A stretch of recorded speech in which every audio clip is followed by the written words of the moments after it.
Olá pessoal da Liga de Ciências Atuariais da Unifal, tudo bem? Bom, eu sou o Nazareno, sou atuário formado pela Universidade Federal do Ceará. Estou atuando no ramo de saúde suplementar há basicamente 13 anos e gostaria de agradecer demais aqui o convite de estar podendo discorrer um pouco das minhas experiências, compartilhando aí alguns conhecimentos que eu acho de fundamental importância para estudantes, para profissionais, porque eu entendo ser muito rico esses momentos. Eu sou um apaixonado pela ciência atuarial, e diante disso, tudo que para ajudar, para compartilhar, eu sempre estarei à disposição.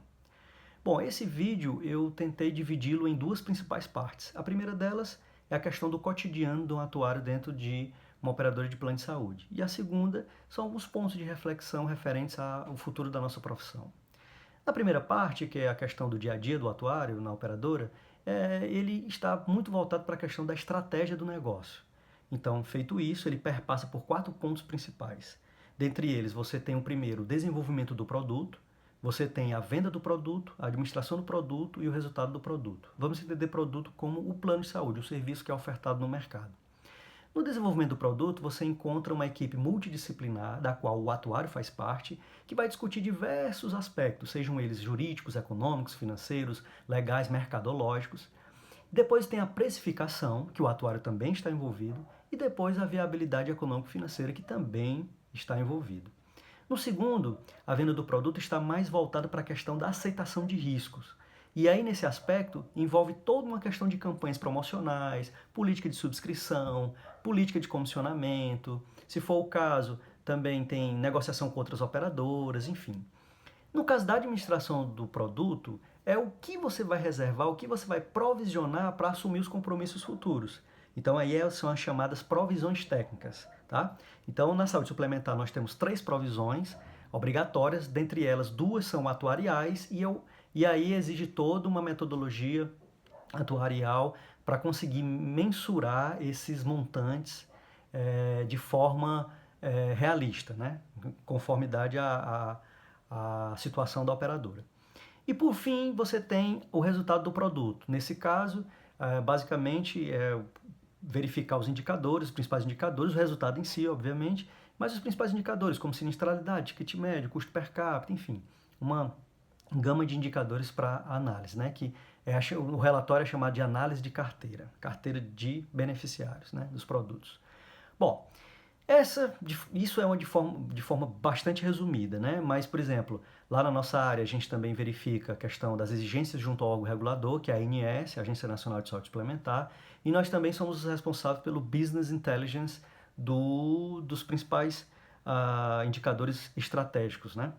Então, basicamente, de forma bem resumida, esse é o nosso cotidiano. Além de outros estudos também de natureza para tomada de decisão, para dar um suporte melhor, a gente sempre está envolvido em alguma parte desse sentido. Bom, na segunda parte, que eu queria tratar um pouco também sobre a questão dos pontos de reflexão, eu gostaria aqui de dizer que não é a verdade absoluta, é apenas uma visão minha particular que eu entendo ser interessante a gente ter um pouco de atenção. Bom, a primeira delas que a gente pode tratar é a questão do campo de atuação. Nesse aspecto específico, quais são os campos hoje que a gente mais conhece? Previdência, saúde, seguros, capitalização. Bom, aí fica a pergunta, será que no longo prazo esses campos, esses ramos de atuação vão conseguir suprir toda a mão de obra dos atuários? Isso é um ponto de reflexão. Ou seja, a nossa essência maior é a gestão de risco, independentemente do ramo de atividade. Todo ramo de atividade possui seu risco, em níveis menores e níveis maiores de composição. Obviamente, o atuário jamais deve sair desses ramos de previdência, de seguro, de saúde e de capitalização. Tem muita coisa para ser discutida. Não é isso que a gente está falando. Eu estou falando relacionado à questão de absorção dessa mão de obra. Então, por exemplo, aqui em Fortaleza tem atuário que trabalha com controladoria. Aqui em Fortaleza tem atuário que trabalha na da área comercial, muito voltado para a questão do marketing. Então, fica a dica aí relacionada a esse item. O segundo que eu queria mostrar é a questão da era digital. Isso aí já é uma tendência sacramentada, onde o Business Intelligence a gente já tem um pouco mais de amadurecimento, mas aí vem a questão do Big Data. Ou seja, o Big Data, ele particularmente é dividido em duas partes, dados estruturados e dados não estruturados, onde a gente sempre vai ter que dar o suporte para a TI, no caso de dados não estruturados, de que palavras-chave, de que termos-chave a máquina deverá procurar. No caso de dados estruturados, a gente pode estar voltado para a questão do Analytics, onde a gente pode também estar muito voltado para a questão dos modelos preditivos, tá? Fomentando assim uma ciência de dados interno dentro da operadora. E da operadora ou o que seja, né? Que campo que seja. Então isso é um ponto de reflexão que a gente tem que estar bastante atento. Terceiro, é a percepção dos resultados. Geralmente a gente trabalha muitos modelos determinísticos, né? Achando que, propriamente dito, aquele valor vai ser uma certa verdade absoluta, ou seja, vai ter uma probabilidade alta de acontecimento.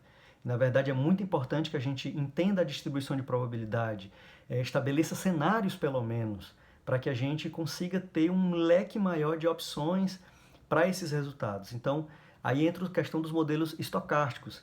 E dentro dos modelos estocásticos, procurar variáveis aleatórias não somente nas despesas ou nos custos, mas sim também nas receitas, tá? Não achar que receita é uma variável totalmente determinística. Ela tem variável aleatória também dentro da sua composição. A visão técnica e estratégica é basicamente o quê? Nós sempre fomos vistos como técnicos, apaixonados pelo Excel, né? Gostamos muito de cálculos, e aí fica a questão da perda um pouco da visão sistêmica. Nós temos uma formação multidisciplinar, mas quando entramos numa empresa a gente perde um pouco dessa visão sistêmica porque a gente fica muito habituado a ficar fazendo os cálculos. Claro, existem os perfis de pessoas que gostam de só fazer os cálculos, vamos respeitá-los. Mas só que é interessante a gente ampliar um pouco mais essa percepção, tentar unir o técnico com o estratégico, tá? Isso é muito importante. A quinta, a integração com outras áreas. Eu acho que isso aqui já não é mais novidade para ninguém, né? Não deveria nem ser mais ponto de reflexão, porque hoje em dia tá tudo junto e misturado, seja com contabilidade, seja com jurídico, muito mais agora com a TI, né? Só para citar 3 áreas aí que o atuário está muito envolvido.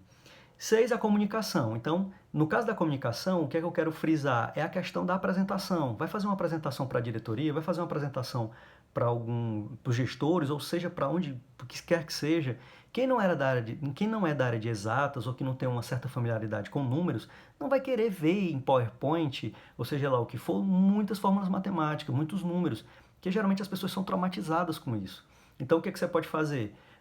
Pega um relatório que tem 200 páginas que basicamente ninguém lê e transforma ele em 10 páginas no máximo, coloca mais gráfico, coloca mais figura, coloca isso mesmo, gráficos, figuras, tenta fazer um infográfico de uma página só que reúna aí as principais informações. Isso é muito bacana, isso é muito bem aceito no mercado hoje em dia.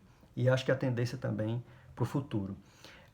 Rede de contatos, atrelado à questão da integração com outras áreas, a comunicação, a rede de contatos pode estar nela, sei lá, novas oportunidades, portas para se abrirem, ou sei lá, algum momento você acordou desempregado ou desempregada e a solução do teu problema possivelmente vai estar na tua rede de contatos. Então pense nisso, tá?